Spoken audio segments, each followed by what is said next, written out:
Buenas tardes nuevamente, estimados participantes. Recording in progress. Le damos la más cordial bienvenida a este encuentro virtual que vamos a tener en la tarde-noche del día de hoy. Mi nombre es Vileisi Soto, en representación del Departamento de Educación Tributaria de la Dirección General de Impuestos Internos. Agradecemos pues su presencia y su puntualidad. Nosotros más que agradecidos de poder, conjuntamente con el PAR Santiago, pues llevar a cabo este tipo de capacitaciones. Vamos a indicar algunas pautas para el buen desarrollo de este encuentro.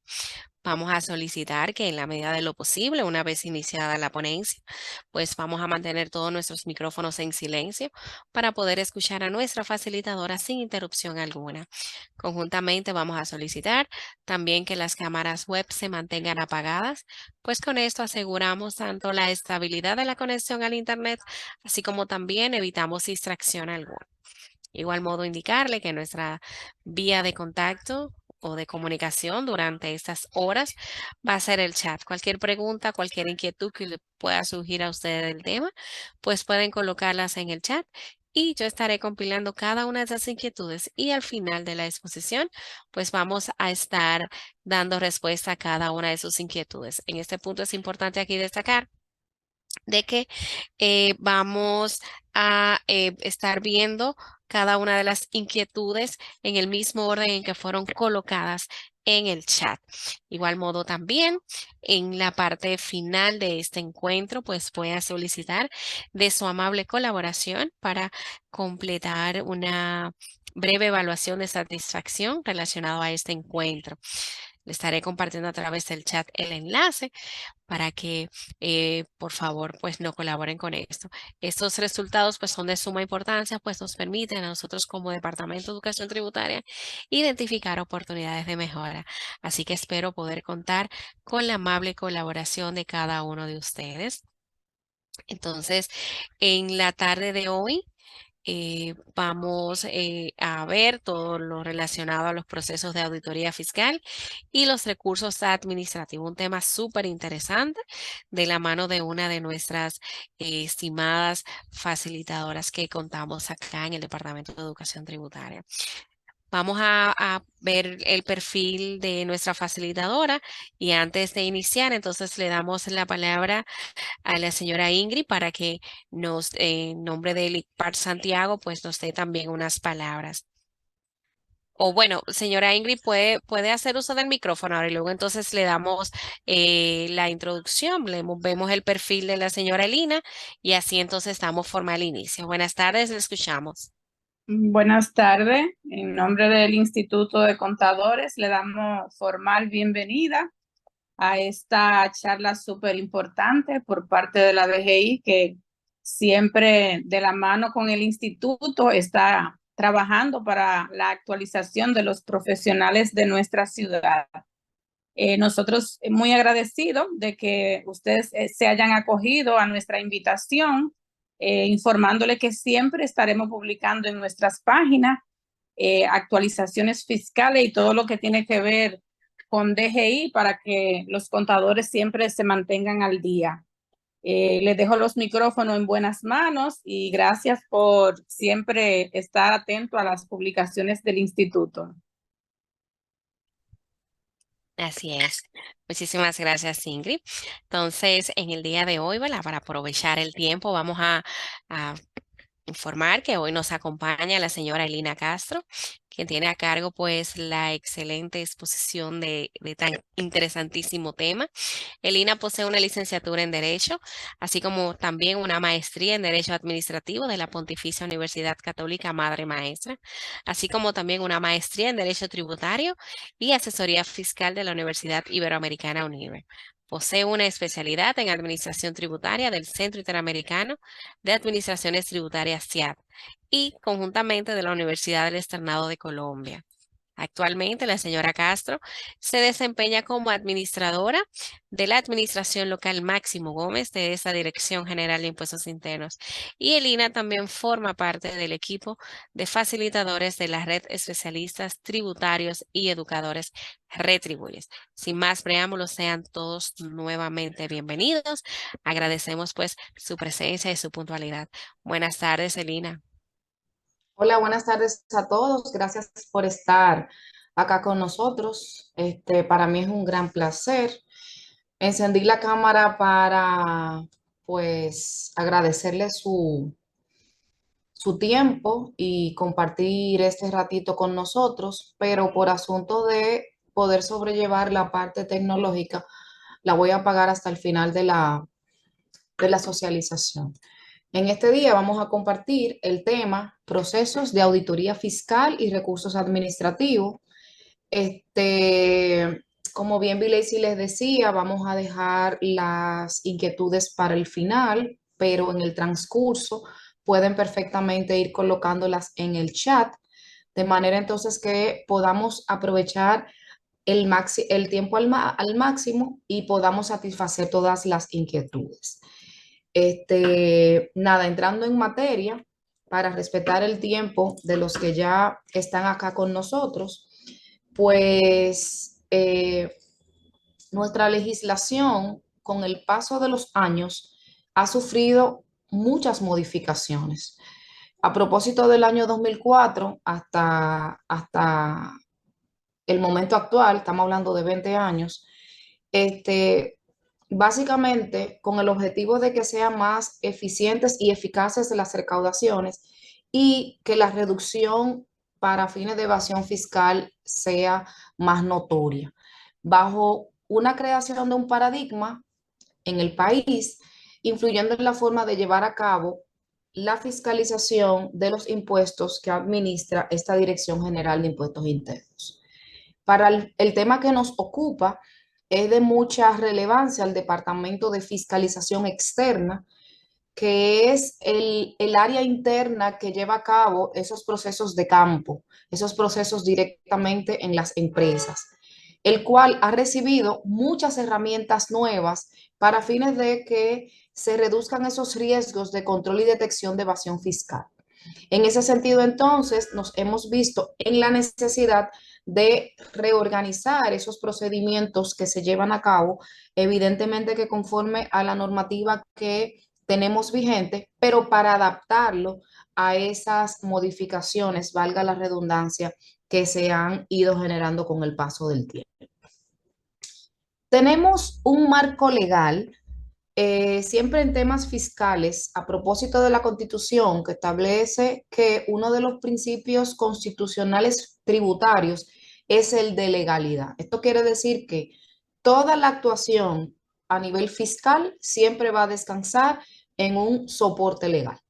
En ese sentido, en términos generales, nuestra base legal fundamental es el Código Tributario Dominicano, también conocido como Ley 1192, que está complementado con otras normativas, eh, tanto a nivel de ley, normas generales, y otros códigos también que lo complementan. Específicamente, el artículo 44, en los literales A, B, C, D y F, establecen la facultad que tiene impuestos internos o la administración tributaria para inspeccionar y fiscalizar los impuestos internos. En ese sentido, el literal A dispone que impuestos internos tiene facultad, tiene calidad para practicar inspecciones en oficinas. El B, exigir a los contribuyentes exhibición de sus libros contables. El literal C, examinar y verificar esos libros contables y tomar medidas para su conservación. Literal D, incautar y retener documentos, bienes, mercancías u objetos en infracciones en los casos en que se requiera o que sea permitido por la ley. El literal E, exigir a los contribuyentes que lleven sus libros contables de las operaciones que realizan y lo conserven por al menos 10 años, que está estipulado dentro de el artículo 50. El artículo 50 establece los deberes formales de los contribuyentes y entre ellos está establecido en el 50, entre ellos está establecido que todos los contribuyentes están obligados a conservar por lo menos por 10 años el soporte de su operatividad en ese transcurso de tiempo. Asimismo, parte del marco legal son las normas generales vigentes bajo las cuales el procedimiento de fiscalización y determinación aplica en este contexto. Ya entrando más en materia, el proceso de planificación, perdón. Para la fiscalización externa hay diferentes etapas, hay diferentes pasos y lo vamos a ver ahora con detalle. Inicialmente tenemos la planificación. Es en la fase en la que se seleccionan contribuyentes que van a ser parte de ese plan a ejecutarse en base a alineamientos estratégicos que están establecidos.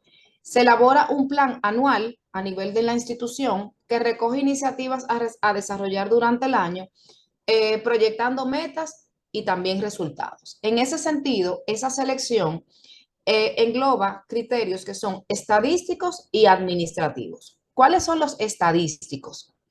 Contribuyentes que son de sectores económicos cuyo Producto Interno Bruto haya crecido. Sin embargo, ese crecimiento económico no se ve a nivel fiscal. El volumen de ingresos, cuando hay un volumen de ingresos considerable respecto de lo que es lo cotidiano, lo tradicional en la operatividad del contribuyente, o contribuyentes que tienen una tasa efectiva de tributación por debajo a la tasa efectiva del sector al que corresponde. Esos son criterios estadísticos. Veamos administrativos, ¿cuáles serían los criterios? Son aquellos que se evalúan tomando en cuenta un comportamiento recurrente respecto de un o varios contribuyentes y también dentro de estos criterios administrativos verificamos lo siguiente, ya esto a nivel de sistema. Inconsistencias en las declaraciones o en las informaciones a través de los formatos correspondientes que los contribuyentes remiten. En ese sentido se verifica ya muy precisamente inconsistencia entre lo que declara el contribuyente en diferentes formularios versus lo que declaran terceros, o el propio contribuyente, por ejemplo, en una declaración de impuestos sobre la renta, en comparación con las retenciones mediante el formulario IR17 que supuestamente ha realizado. Retenciones versus ITEVIS, etcétera. Inconsistencia entre lo declarado por terceros respecto del contribuyente a través de los formatos 606 y 607. Yo puedo hablar un poquito en términos técnicos porque de acuerdo con el público que han presentado, pues entonces estamos hablando más o menos el mismo idioma. De todas maneras, si hay algo que no me entienden bien, pues me lo ponen en el chat y al final lo socializamos. También verificamos en términos administrativos criterios por comportamiento del mercado. Eso es respecto de contribuyentes en específico. Sospechas de elusión tributaria en el sector, denuncias realizadas por otros contribuyentes o por relacionados con contribuyentes en particular, identificación de un comportamiento de mercado que pueda dar lugar a evasión fiscal. Otro criterio que se toma en cuenta es el indicador del perfil de riesgo. Es un tema, el perfil de riesgo es un tema reciente que a nivel de impuestos internos se ha estado socializando y compartiendo incluso con los contribuyentes para fines de registrar ese comportamiento, pero sobre todo mantener actualizado el perfil de riesgo del contribuyente acorde a la realidad del momento. A veces hay un contribuyente que tiene un comportamiento a lo largo de su historia, de su ciclo de vida, aceptable. Sin embargo, ya en momentos actuales comienza a presentar irregularidades que dan lugar a un perfil de riesgo de observarse. Y en ese sentido, entonces, pues representa un referente para fines de incluir dentro de un proceso de planificación un contribuyente X o Y y fiscalización de campo futura.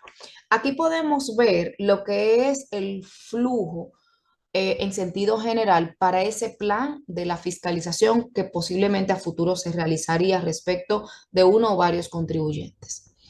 Solicitud y depuración de la base de datos, revisión de los criterios generales, revisión de criterios específicos por tipos de auditoría, se verifica el perfil de riesgo, si corresponde después de haber agotado esos pasos previos, la inclusión dentro del plan de fiscalización. En caso de que fuere positivo, pues se procede con la auditoría y ya a modo conclusivo sería la retroalimentación. Vamos a ver esto con un poquito más de detalle, pero previo vamos a ver estas definiciones.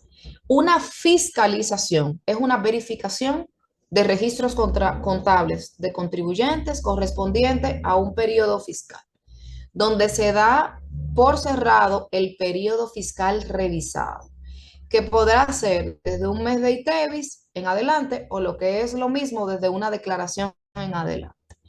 Una auditoría puede ser de uno o más impuestos al mismo tiempo. Como hablamos al inicio, hablamos del Departamento de Fiscalización Externa, nos estamos circunscribiendo a esa fiscalización que se hace desde esa área.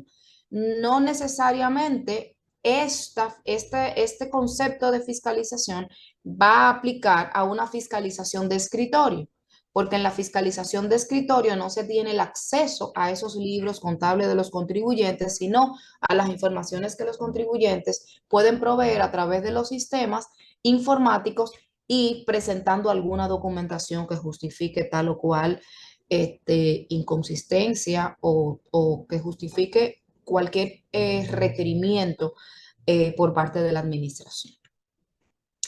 Una auditoría integral de 2 o más impuestos de un año fiscal la auditoría integral, perdón, es aquella que incluye 2 o más impuestos de un año fiscal correspondiente a un contribuyente. Para la gerencia de fiscalización externa de grandes contribuyentes, se incluye como auditoría integral la auditoría del impuesto sobre la renta de un solo ejercicio fiscal, de un solo año fiscal. Ahora, la auditoría puntual es aquella en la que se verifica solamente un impuesto de un periodo fiscal, un mes en adelante de ITEVIS, retenciones, selectivo, o un año en el caso del impuesto sobre la renta. Para la gerencia de fiscalización externa de grandes contribuyentes no se incluye dentro de este concepto el de la auditoría del impuesto sobre la renta de un solo ejercicio fiscal. Ahora bien, una vez se concluye el plan de auditoría, el plan de fiscalización, corresponde, el paso siguiente es la generación y asignación de la notificación de la auditoría. Miren, así como les decía Vileisi, mi profesión es abogada. Los abogados estamos para defender los derechos de las personas. En ese sentido, todo lo que tiene, y como les decía también la parte de la legalidad dentro de la operatividad de la actividad de la administración tributaria, todo descansa sobre una o varias leyes. En ese sentido, entonces, los procesos tienen necesariamente que tener su soporte correspondiente a los fines de que el derecho del contribuyente siempre pueda ser objeto de defensa en caso de que incluso la propia administración no cumpla con el debido proceso. En ese sentido, les explico esto porque los procesos de fiscalización obligatoriamente deben conllevar lo que estamos explicando paso por paso. Porque si hay algo que falta dentro de ese paso por paso, automáticamente esa actuación por parte de la administración tendría una debilidad que haría al contribuyente susceptible de algún tipo de recurso, que también lo vamos a ver más adelante. En ese sentido, tengo mi planificación. La planificación, si voy a tener un contribuyente o varios contribuyentes que van a ser objeto de fiscalización, hay que generar una notificación para informarle a ese o a esos contribuyentes que voy a iniciarle una fiscalización externa, una fiscalización de campo. Esa notificación debe ser firmada y aprobada por la Subdirección de Fiscalización. Se recibe por la Gerencia de Fiscalización a los fines de entregársela al equipo que va a actuar como parte de, como parte de impuestos internos y en representación de la misma para ejecutar la fiscalización. Se asigna en el sistema de control de auditoría al supervisor y los auditores que van a conformar el equipo actuante, y al tiempo se genera una carta que los presenta como los que van a ejecutar o a formalizar la fiscalización. Una vez ejecutada esa parte interna, se contacta al contribuyente para constatar la localización, la ubicación física del mismo. Esto se hace previo a la entrega de la notificación en razón de que a veces hay contribuyentes que no actualizan su domicilio fiscal a nivel de impuestos internos. Es decir, cambian el domicilio, no lo notifican, siendo susceptible esto de una multa, incumpliendo uno de los deberes formales establecidos en el artículo 50, y entonces al momento de trasladarse, ya sea un equipo o trasladarse un notificador, pues el contribuyente no está ubicable. En ese sentido, entonces, se trata de contactar al contribuyente para confirmar que mantiene el domicilio fiscal registrado en el sistema. Una vez contactado el contribuyente vía telefónica, se le lleva de manera presencial la notificación del inicio del proceso de fiscalización y la carta de presentación de quienes formarían el equipo para esos fines. En ese sentido, el contribuyente debe recibir esas notificaciones de la siguiente manera: sello de la compañía o copia de cédula en caso de tratarse de una persona física, fecha en que recibe las notificaciones, firma y nombre de la persona que recibe.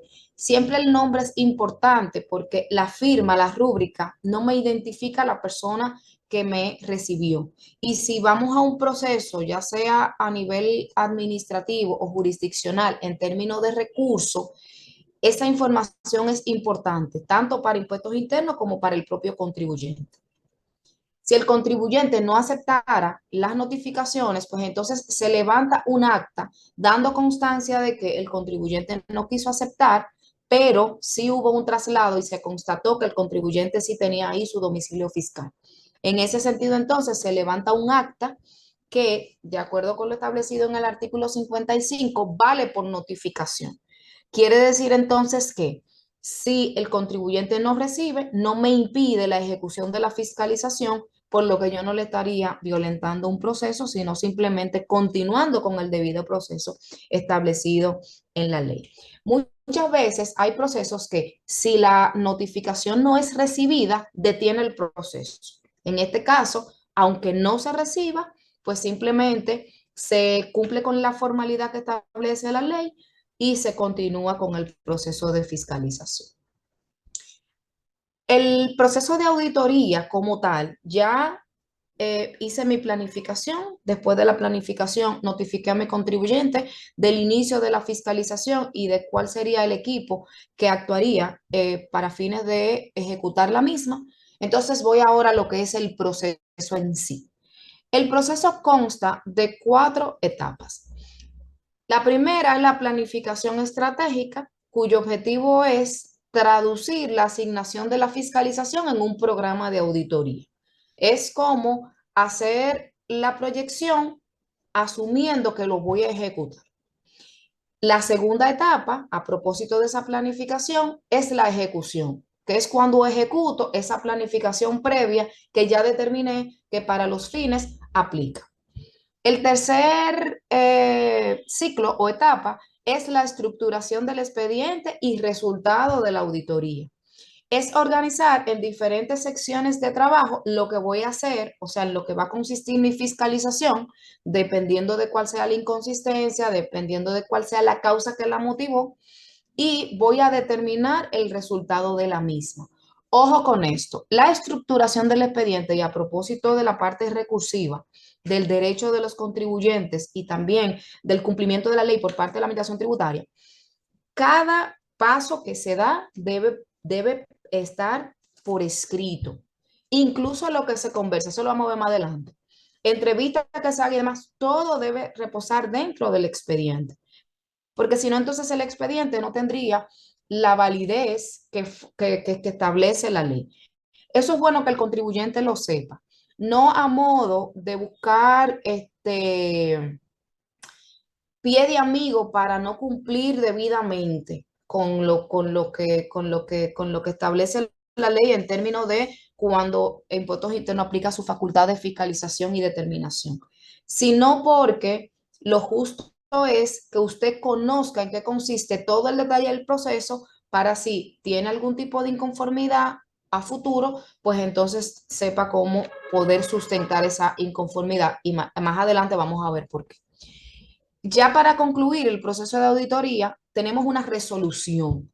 En la resolución se detalla el inicio, el curso y el final de todo lo que fue la ejecución del programa. En ese sentido, se especifica que se notificó al contribuyente tal cosa en tal fecha, que se notificaron dentro del el proceso, se notificaron tales hallazgos, se discutieron con el contribuyente los mismos y el resultado es tal. Esa es la resolución de auditoría. Entonces,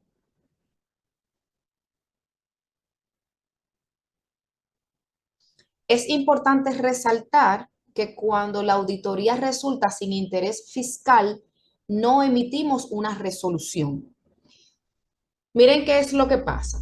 Cuando la resolución es emitida y evidentemente tiene un interés fiscal, pero el interés fiscal es, cuando es sin interés fiscal es que no genera un impuesto a pagar como tal.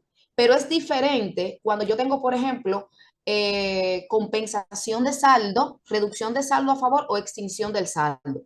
Son cosas distintas, porque si yo tengo un saldo a favor y me hacen una fiscalización externa y con esa fiscalización externa resulta que el saldo a favor o se extingue o se compensa los periodos siguientes, si bien no realizo un pago, pero sí se generó un interés fiscal. Ahora bien, cuando el interés fiscal no se genera, es que simplemente el resultado de la auditoría fue cero en términos de pago. Y si fuera así, no necesito una resolución porque la resolución es un acto administrativo que se puede recurrir. Más no quiere decir que no se hace un expediente, sino que lo que al final, en vez de una resolución, es como una comunicación en la que se hace constar que resultó sin interés fiscal tal proceso de fiscalización. Y no quiere decir esto que el que no emita una resolución no tenga un expediente con todo el proceso que se ejecutó. La única diferencia es, sin interés fiscal no tengo resolución, una comunicación únicamente. Y si tiene interés fiscal, aún sea generación, reducción de saldo a favor o compensación del mismo, extinción, pues entonces ahí sí, o un pago a realizarse, ahí sí se hace una resolución de determinación. Hay una parte dentro del proceso de ejecución que es donde se identifican cuáles son las inconsistencias. ¿Qué es lo que me está presentando como diferente el contribuyente respecto de una declaración jurada y una información de terceros? O una declaración jurada y lo que yo estoy viendo en los libros contables. Por ejemplo, una vez identificado estas diferencias, pues entonces se hace un proceso en el que se le informa al contribuyente, pero se hace a través de un formulario que se llama discusión de ajustes. Es el documento que utiliza la gerencia de fiscalización para dejar constancia de qué identificó y de que al contribuyente se le informó que se identificó. En ese sentido, y para para darle la quiesencia al documento, debe firmarlo el representante del contribuyente y además el equipo actuante por parte de impuestos internos. Y eso es parte también del expediente.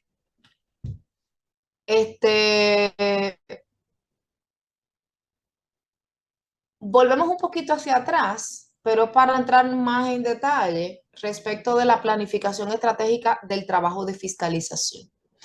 La planeación estratégica de una fiscalización, su objetivo fundamental es lograr mayor eficiencia y eficacia en los procedimientos de auditoría y reducir los riesgos de detección.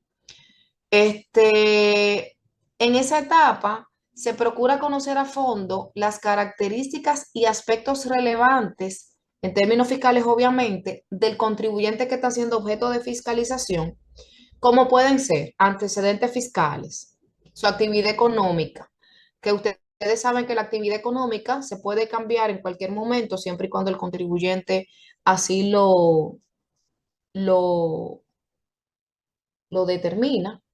Y también hay actividades económicas secundarias.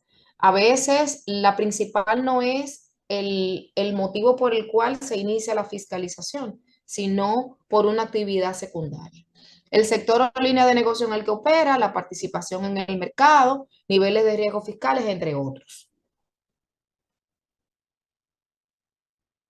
En la etapa de la ejecución de la auditoría, el auditor lo que va a hacer es esa planificación previa que hizo respecto del contribuyente, implementarla. La información que se obtiene durante esa ejecución indica que puede o debe ajustarse en ese programa antes de concluir con la misma. En la ejecución del programa, el auditor debe obtener suficiente evidencia probatoria a los fines de tener una base razonable sobre los resultados. Esto es de vital importancia porque hay contribuyentes que nosotros tenemos que dicen, mira, impuestos internos lo que me quiere es quebrar, lo que me quiere es cerrar. Me fueron a hacer una auditoría, pero esa auditoría no se correspondía porque vieron esto, analizaron lo otro, pero no vieron tal cosa y tal cosa y tal cosa. Las auditorías que se hacen de campo tienen una oportunidad muy valiosa para el contribuyente cuando lleva su contabilidad en orden y su parte fiscal también. ¿Por qué? Porque no es lo mismo ese auditor o ese contable, ese asesor fiscal que debe recoger información para compartirla a la administración, que cuando ahí mismo se puede probar lo que incluso a veces en documentos no se tiene para presentarlo a la administración. Hay contribuyentes que, por ejemplo, pero ya estoy hablando de auditorías y procesos de fiscalización interna, miren, a veces me marca un mensajito de que el internet se pone débil. Por favor, si en algún momento me dejan de escuchar, me escriben para entonces detenerme y no seguir y entonces no perder el hilo. Pues bien, entonces, y los contribuyentes dicen, bueno, pero lo que pasa es que el auditor no esperó que yo consiguiera tal documento o no me permitió, no me dio la oportunidad de tal o cuáles documentos. Cuando usted le notifica que le van a hacer una fiscalización de campo, ya usted tiene la oportunidad, porque hay plazos establecidos por la ley, usted tiene la oportunidad para sacar todo lo que va a hacer una vez también informado las diferencias, las inconsistencias, a los fines de que también usted ayude a ese equipo que con su programa que tiene planteado, por lo que ya previamente vio del contribuyente, usted pueda satisfacer lo que es la diferencia o la inconsistencia X o Y de qué se trata. Lo que me refiero es que, aunque pareciera que siempre vamos predispuestos o indispuestos, no es así. se tiene una información previa por la indagatoria que se ha hecho anteriormente y ya al momento de formalizar la auditoría, ahí en el campo, es que entonces se aplican las diferentes técnicas y herramientas para aclarar cuál es la realidad del contribuyente. Y les puedo decir con toda responsabilidad que no siempre las auditorías que se hacen de campo son en perjuicio del contribuyente. A veces hay algunas, en perjuicio no, quiero decir desfavorables, porque hay algunas que el resultado no es el que el contribuyente espera y porque no pudo responder a los requerimientos que se le hicieron, pero hay otras que sí, que al tener todas sus cosas en orden, se puede comprobar que realmente el contribuyente tiene la razón. Dependiendo del tipo de empresa, a veces son empresas, sobre todo esos grandes contribuyentes nacionales y locales, que su operatividad es voluminosa. El auditor puede emplear procedimientos de auditoría, comparación, por ejemplo, de las declaraciones juradas con datos obtenidos en nuestro sistema de información cruzada, comparaciones de los estados financieros con la documentación que lo sustentan, investigación o indagación oral, entrevista, aún esto se hiciera, esto tiene que quedar plasmado en documentos, no es que el auditor hace una entrevista y no se escribe nada, porque lo que se queda en palabras, el viento se lo lleva y no es soporte suficiente. Legalmente hablando, no es probatorio. Ahora, si esa entrevista se plasma en documentos, en escrito, pues ya sí tiene un soporte distinto. Realización de observación física, revisión analítica de cuentas contables, cálculos aritméticos, confirmación de hechos a través de documentos externos, conciliación, comprobación y estimación. Todo eso lo puede perfectamente aplicar o desarrollar, implementar el auditor dependiendo del tipo de empresa, pero también dependiendo de qué estamos validando o fiscalizando.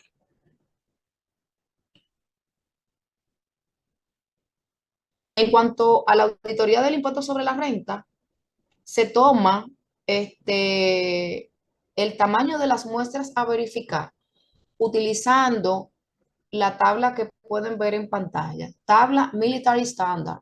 Si se detectan irregularidades que precisen la necesidad de ver una muestra mayor, entonces ese auditor debe ampliar el alcance de la revisión utilizando un nivel de inspección normal o riguroso. Para fines del impuesto sobre la renta, se toma en cuenta los ingresos, cuentas por cobrar, otros ingresos, los costos, los inventarios, gastos generales y administrativos, impuestos sobre activos. Miren, señores, esto lo estamos viendo así de manera general. Posiblemente algunos de ustedes tengan inquietudes por experiencias que han tenido con contribuyentes, clientes, pero es muy importante que tengan el orden de esto que vemos acá en pantalla. Porque, por ejemplo, a veces el contribuyente tiene situaciones con el inventario. ¿De qué manera el inventario puede ser un referente que beneficia al contribuyente en lo que sería el resultado del proceso de auditoría cuando el inventario no está ajustado a la realidad del contribuyente? Pongo inventario por decir uno de los elementos que a veces es el comparable para definir una realidad u otra. Los gastos generales, los gastos administrativos, a veces tenemos mucha distancia en cuáles son los gastos admitidos y cuáles no, respecto de la realidad del contribuyente, respecto de su operatividad, de lo que realmente le genera renta. Hay muchas capacitaciones en las que hacen unas preguntas que a nosotros nos hacen, valga la redundancia, reflexionar de cómo hay que insistir en los gastos, el tipo de gasto que aplica tal o cual contribuyente para fines de ser admitido, porque incluso a nivel interno tenemos fiscalizaciones con gastos que hay que impugnarlos y aunque el contribuyente tenga un soporte, pero el soporte no se corresponde con lo que es su realidad. Pero esto es importantísimo tenerlo en orden.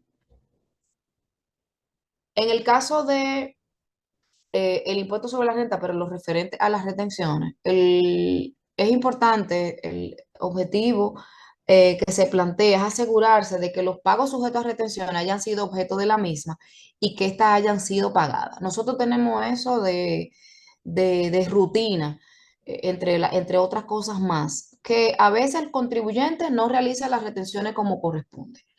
Porque, por ejemplo, hay retenciones que se hacen a personas físicas y en las retenciones a la persona física, en lo que tiene que ver, bueno, esto es impuesto sobre la renta. Me iba a meter en el ITEVE. Pero depende del tipo de servicio que se dé y entonces se aplica conforme al código y al reglamento. A veces las retenciones no las hacen. A veces las retenciones las hacen y no la pagan a la institución. A veces las retenciones las hacen, las declaran, pero no pagan en la proporción en que fueron retenidas. Y los contribuyentes que son agentes de retención, conforme a lo establece el código, están obligados a hacer las retenciones como manda la ley y en paralelo a pagarlas dentro del plazo que la propia ley establece. Esto también es un punto que se verifica mucho. Aquí sale también la parte de gastos generales administrativos porque, como les dije, esto tiende a veces a tener una interpretación errónea sin ajustarse a la realidad del contribuyente. A veces creemos que cualquier gasto es admitido. Cualquier gasto puede tener un aval fiscal, pero no necesariamente es admitido para los fines del contribuyente respecto del impuesto X o Y. En cuanto a los procedimientos de auditoría de ITEVI, el objetivo es confirmar, verificar, validar que los adelantos en compras locales y considerados en los formularios IT1, reportados de acuerdo con la norma 07-18, se corresponden con los valores contenidos en los registros contables y los montos obtenidos a través de confirmaciones de saldo con terceros en caso de que aplicar. Si hubiera una diferencia, pues entonces habría que establecer la causa y el efecto de las mismas. En el mismo orden, la validación, la verificación de los ITEVIs de terceros, de lo que se trata es comparar esos pagos por servicios grabados presentados en los formularios IT1 con los gastos por concepto de honorario, alquiler de servicios y demás, y los reportados tanto en el impuesto sobre la renta, bajo el formulario IR2, y las retenciones plasmadas en el formulario IR17. Cuando se está estructurando, y esta es la etapa 3, el ciclo 3 dentro de esa fiscalización, el expediente, los análisis y documentaciones que resultan de esas fiscalizaciones se van a distribuir básicamente en lo que vemos acá, que son 8 campos. Cada campo de esto tiene su documentación y está dividido uno de otro dentro del expediente de trabajo. Los expedientes de fiscalización externa siempre son montañas, o sea, son voluminosos, son bastante grandes, por lo que les dije de que cada acción dentro de esa fiscalización, cada ejecución, obligatoriamente demanda a un soporte por escrito. Contiene entonces en su primer acápite un informe de fiscalización. En el segundo, los procedimientos de eventos subsecuentes. En el tercero, los estados financieros y balanza de comprobación. En el cuarto, declaraciones juradas. En el quinto, informaciones complementarias del contribuyente. En el sexto, el plan de auditoría. En la parte séptima, sumario de los ajustes. Y en la parte octava, los papeles de trabajo.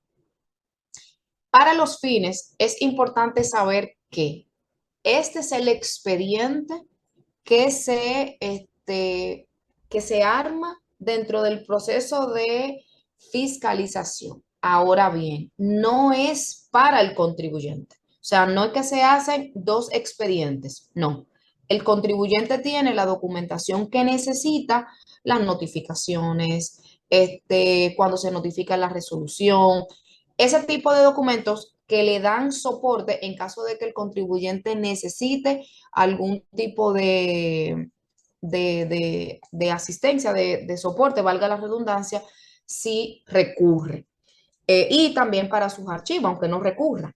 Pero el expediente como tal reposa, se conserva para la administración tributaria. Eso es importante. La resolución, que ya es la parte conclusiva del proceso de fiscalización, debe ser realizada de modo total, que se pueda interpretar sin necesidad de requerir informaciones adicionales. Regularmente son extensas, pero es porque recogen toda esa información del proceso completo. De modo general, contiene la descripción de los hallazgos determinados en la fiscalización, la base legal que sustentan los mismos para fines de motivar el por qué esos hallazgos se corresponden con el proceso ya ejecutado. Si hay alguna inconformidad con esa resolución, con el proceso formalizado, pues entonces el contribuyente tiene fases recursivas, es decir, vías de derecho en las que puede decir, espérate, a mí como me hicieron ese proceso yo no estoy de acuerdo. Y no estoy de acuerdo por tales o cuales razones. De acuerdo con la ley 107.13, hay recursos que tiene el contribuyente a su alcance a nivel administrativo y a nivel jurisdiccional. Pero la 107.13 establece que anteriormente usted tenía que agotar por parte los procesos recursivos, es decir, primero a nivel de administración tributaria, es decir, recurso de reconsideración, que es una instancia administrativa dentro de la institución que verifica que el debido proceso se hizo conforme a la normativa, o a nivel jurisdiccional, que es el Tribunal Superior Administrativo, donde lo que hizo la administración, usted tampoco está de acuerdo, no a nivel de fiscalización únicamente, sino de reconsideración. Antes, primero había que pasar por reconsideración y después entonces al tribunal. A propósito de la ley 107.13 sobre derecho administrativo, usted puede no ir a reconsideración, sino directo al tribunal. Entonces, recursos en fase administrativa, reconsideración, recursos jurisdiccionales son aquellos que se llevan a cabo a nivel ya de tribunal. Tenemos que el recurso de reconsideración, en caso de que usted tenga inconformidad, vuelvo y repito, inconformidad, no está de acuerdo, puede entonces someter un recurso de reconsideración. Se tiene 30 días hábiles para recurrir. Contados una vez, se notificó la resolución de determinación.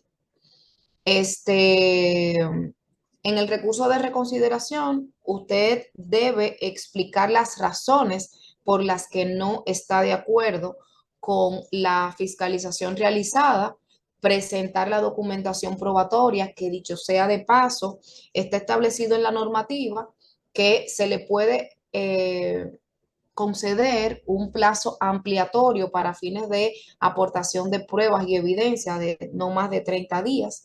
Y ese plazo debe ser solicitado dentro de lo habilitado para el recurso de reconsideración.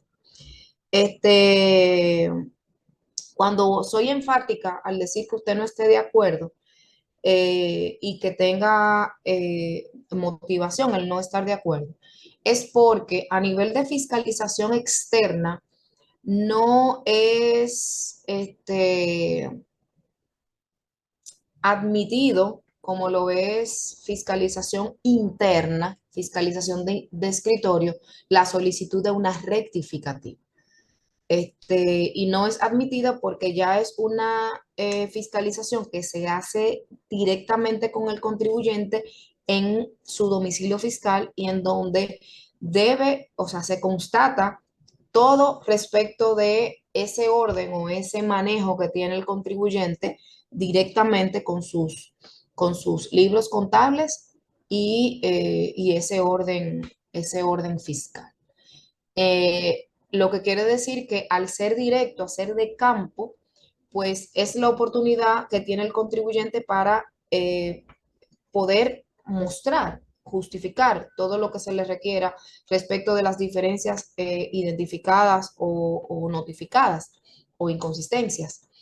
Pero en los casos de la rectificativa, ya a nivel de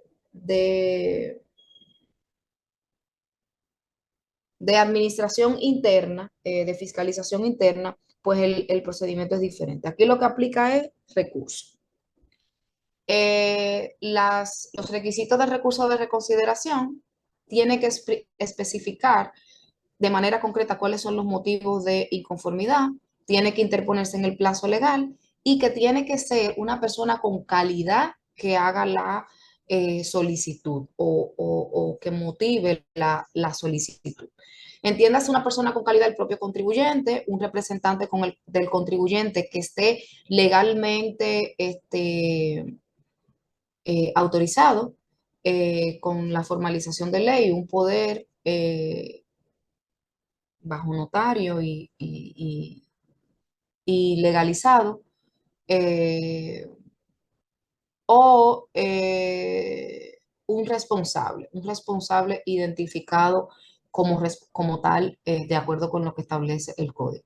¿Por qué esto se explica de esa forma? Porque si usted solicita un recurso de reconsideración y no especifica cuáles son los motivos de inconformidad, su recurso va a ser fallado, pero va a ser fallado inadmisible, porque por carecer de objeto, por no, usted no decir de qué se trata la inconformidad que tiene.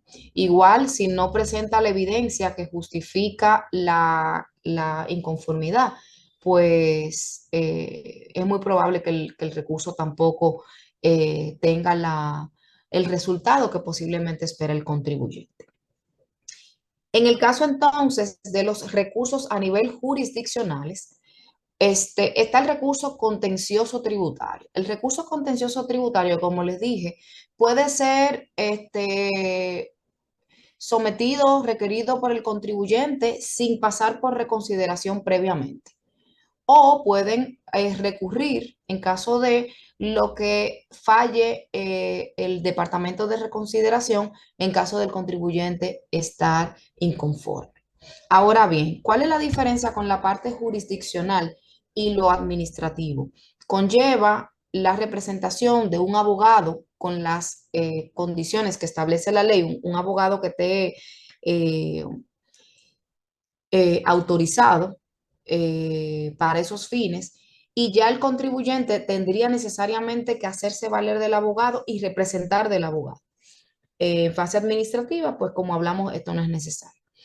El recurso de casación, que también es un recurso jurisdiccional, viene siendo una vía de derecho del contribuyente, pero para ir a casación primero tiene que haber un fallo del Tribunal Superior Administrativo respecto de ese recurso contencioso.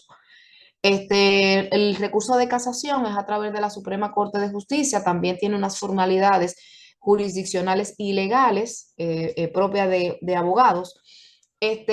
Y lo que hace es verificar si el Tribunal Superior Administrativo falló conforme a lo que establece la ley respecto de ese recurso X de que se trata. También tenemos el recurso de inconstitucionalidad que se somete ante el Tribunal Constitucional, pero este recurso básicamente de lo que trata es de que no hay una inconformidad per se, sino una violación de derechos a un contribuyente por una actuación por parte de la administración tributaria de acuerdo a una normativa que le afecta.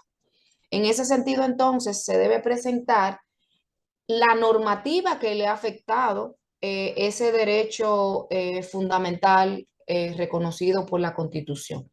Digamos que si bien es una vía de derecho del contribuyente, no va a recoger necesariamente lo que fue el motivo o la inconformidad respecto de la fiscalización realizada. Sí, el contencioso tributario, porque ya ahí se estaría motivando específicamente esa inconformidad respecto de esa fiscalización, cómo se ejecutó, y sí casación, porque casación lo que ve es que cuando el Tribunal Superior Administrativo validó, aplicó o no correctamente la ley. Ahora, ya el constitucional, como les dije, lo que verifica es que esa ley que es oponible, es decir, que le aplica a todo el mundo, pues entonces sí está afectando derechos consagrados en la Constitución y por lo tanto debe pronunciarse al respecto. Pasamos entonces, antes de las preguntas, siempre invitamos a los contribuyentes a que consulten la biblioteca virtual que tenemos disponible en nuestro portal, donde encuentran temas como el que estamos socializando y todos los temas tributarios vigentes. Es una vía muy buena de consulta, que a veces no es que se entiende necesariamente por los términos técnicos, pero sí nos dan una referencia y entonces tenemos una basecita para poder seguir indagando, validando y confirmando informaciones a través de las administraciones locales, este tipo de actividad de socialización. Sí, ahora pasamos a las preguntas. A ver si tienen para satisfacer las inquietudes que tengan al momento. Así es, gracias Celina, como siempre, por la excelente exposición del tema de una manera clara. Tenemos varias preguntas en el chat. La primera dice, en caso de una auditoría fiscal, mi saldo a favor de impuestos sobre la renta es afectado sin interés fiscal, pero según el contribuyente, no debería ser afectado. ¿Cómo puedo recurrir para que no el saldo a favor no sea afectado? Lo que pasa es que voy a separar otra vez. Una cosa es que no haya interés fiscal, es decir, hacen un proceso de auditoría y el resultado es cero. O sea, no hay impuesto a pagar, el resultado dio cero. No es lo mismo que haya un impuesto a pagar resultado de esa auditoría, pero ese impuesto a pagar se va a compensar con el saldo a favor que tengo. Entonces, si es así, ok, me dio 100 pesos a pagar, por ejemplo, la auditoría, la fiscalización que me hicieron, y yo tengo un saldo a favor de 200, entonces ese saldo a favor se va a reducir. Eso no quiere decir que no hay interés fiscal, eso lo que quiere decir es que por ese saldo se redujo y no tengo que pagar dinero en naturaleza. No sé si me entiendo, si me doy a entender, Juan, porque no quiero que se confunda el interés fiscal respecto de la disminución o extinción de un saldo a favor. Son cosas separadas. Y otra cosa, para que entonces después me confirme si me di a entender, es que recurrir siempre es una vía de derecho del contribuyente. Ahora, el recurrir requiere una motivación, es decir, no es nada más que no estoy de acuerdo, es que usted tiene que decir por qué usted no está de acuerdo y cómo usted motiva, es decir, cómo usted confronta que la administración actuó mal al tocar, al afectar ese saldo a favor. Son cosas, o sea, porque a mí me pueden hacer una fiscalización y me redujo el saldo o el saldo se me extinguió. Y yo no es que yo no estoy de acuerdo, es que mi saldo sí se corresponde, que esa fiscalización estuvo mal hecha por esto y esto. Entonces yo tengo la vía para recurrir. Ahora, tengo que tener el por qué, o sea, cómo justificar que realmente no se corresponde y por eso no estoy de acuerdo. A ver si Juan está claro o si necesita alguna aclaración adicional. Vamos a ver qué nos indica Juan. Indicarle también a los participantes que en vista de que somos pocos, ¿verdad? Si desean hacer uso del micrófono, pues levantando la mano, pues perfectamente pueden hacer y, sus preguntas e inquietudes por esa vía. Buenas tardes, ya estoy Hola, buenas tardes, Juan. Le escuchamos.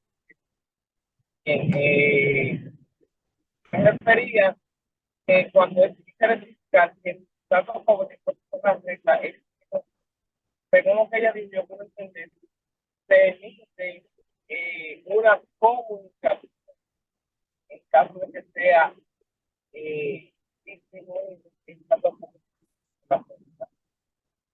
Pero No, déjame. sí, todo muy bien. Muchas gracias.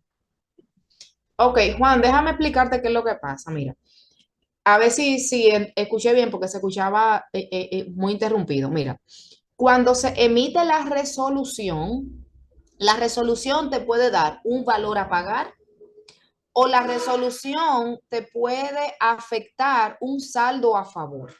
El saldo a favor se puede reducir o extinguir o incluso quedar una diferencia.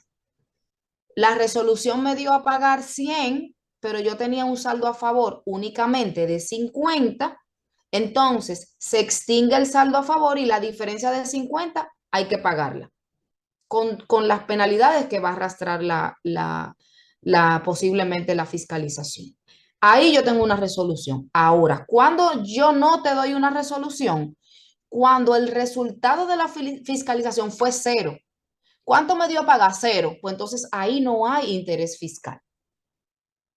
A ver si ahora sí me di a entender.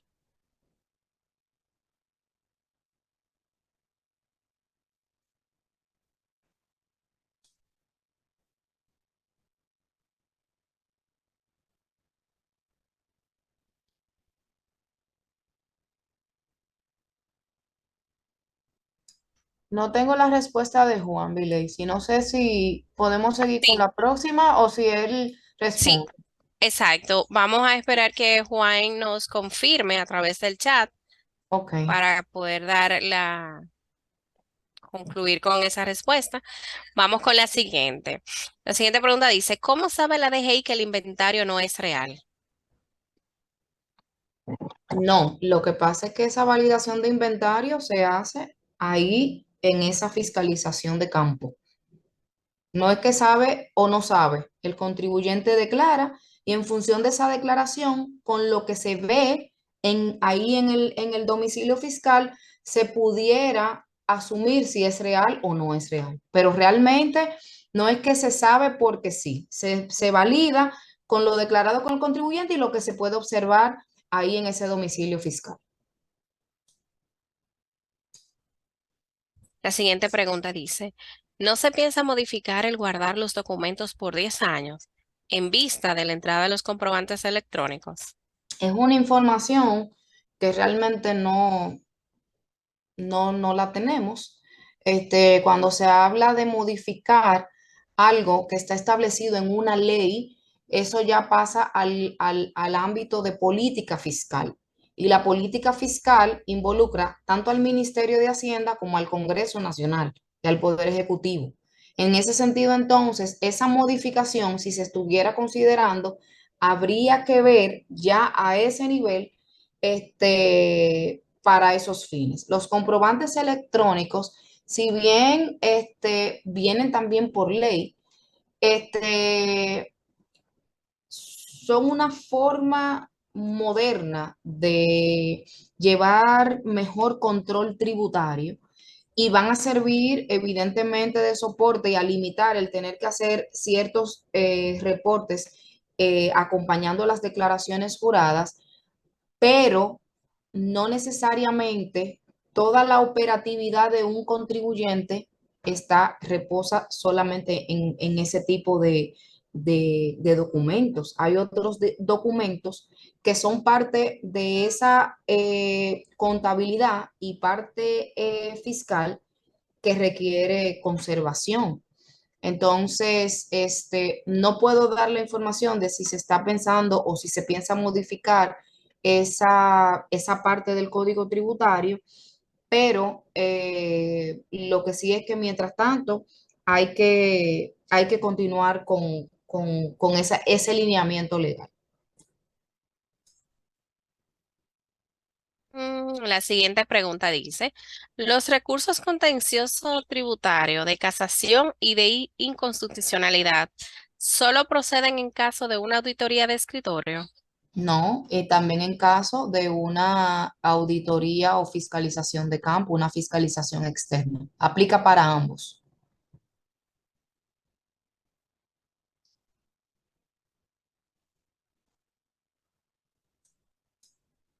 Entonces, vamos a ver. No hubo más preguntas en el chat. Si quieren hacer uso del micrófono, si tienen alguna otra inquietud, pues levantando la mano pueden hacer uso del micrófono o colocar a través del chat. ¿Puedo hacer una pregunta? Sí, buenas, le escuchamos, Sí. Ana Cari. Ok, gracias. Buenas noches y gracias por esas ricas informaciones que nos ha brindado en esta noche. Tengo una inquietud. Vi un caso de una empresa que le llegó una notificación de manera virtual. Aparentemente alguien entró a la oficina virtual, vio la notificación, era de fiscalización y no notificó que había recibido esa notificación.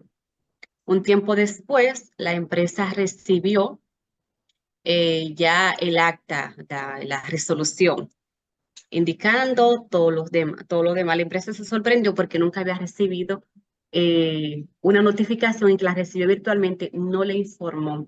Mi pregunta es, cuando se recibe la notificación, por ejemplo, de manera virtual, y en el plazo de los 5 días que establece, no hay una respuesta, inmediatamente proceden a ejecutar o hacen una reimpresión de la notificación, como he visto otro caso.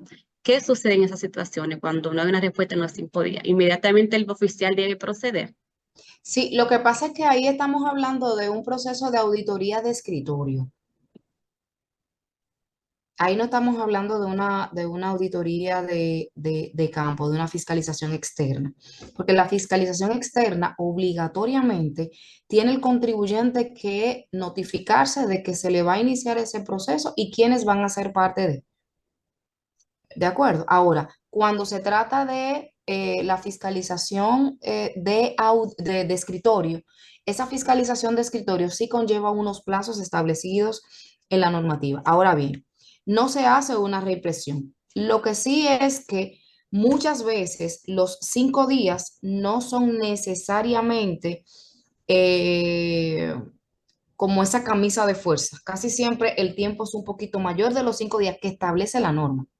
Pues la norma lo que dice es, contribuyente, yo te notifico de que yo identifiqué diferencias, ven a la administración para entonces yo entregarte con detalle qué fue lo que identifiqué.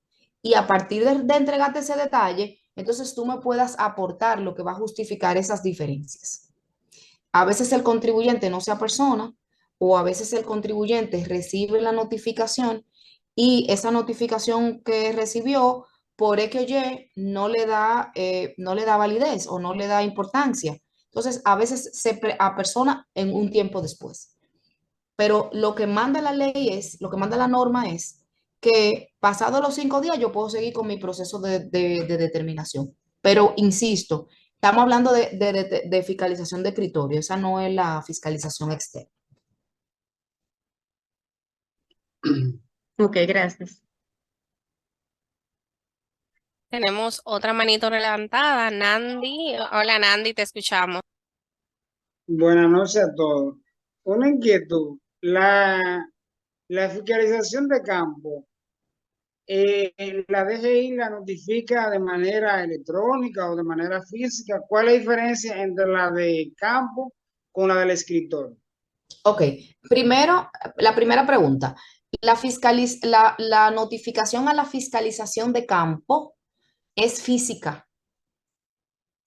no se hace virtual, porque hay que asegurarse que el contribuyente reciba la notificación y que realmente esto se haga constar en el expediente. Lo que pasa es que a veces los contribuyentes no quieren recibirla físicamente, pero eso no detiene el proceso. Simplemente se hace constar que se presentó allí al lugar donde se está notificando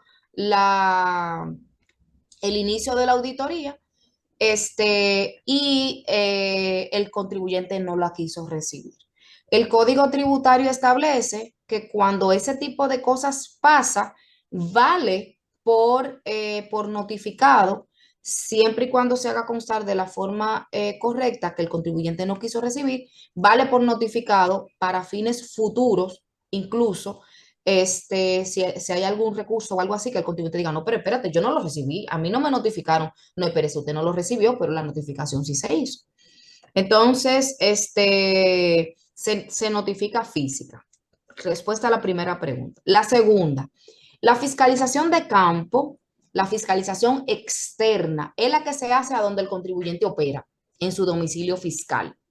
Ahora, la de escritorio es la que se hace a través de las administraciones locales, donde el contribuyente, como preguntaba la participante anterior, recibe notificaciones vía virtual y también recibe notificaciones físicas, pero casi siempre son más las virtuales que las físicas las que se le notifican antes de hacer el proceso de fiscalización de escritorio.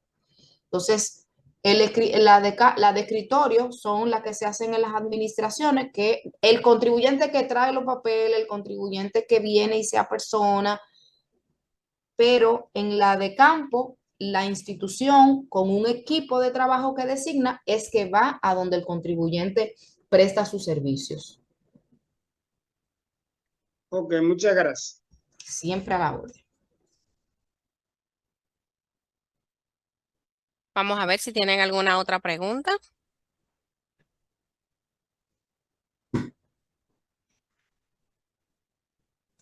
Recordarles que pueden escribirlo a través del chat, pueden hacer uso del micrófono.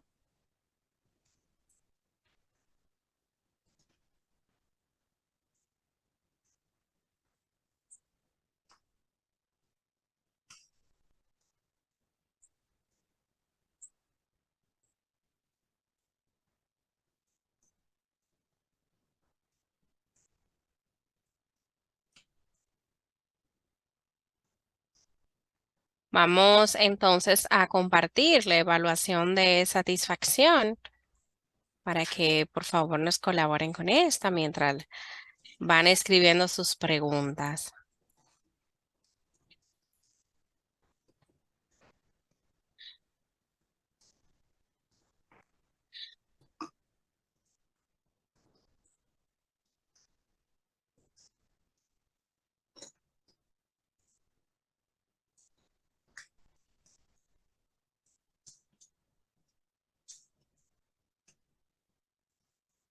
Pues ahí le he colocado a través del chat el enlace con la evaluación de satisfacción, con un ok o un listo.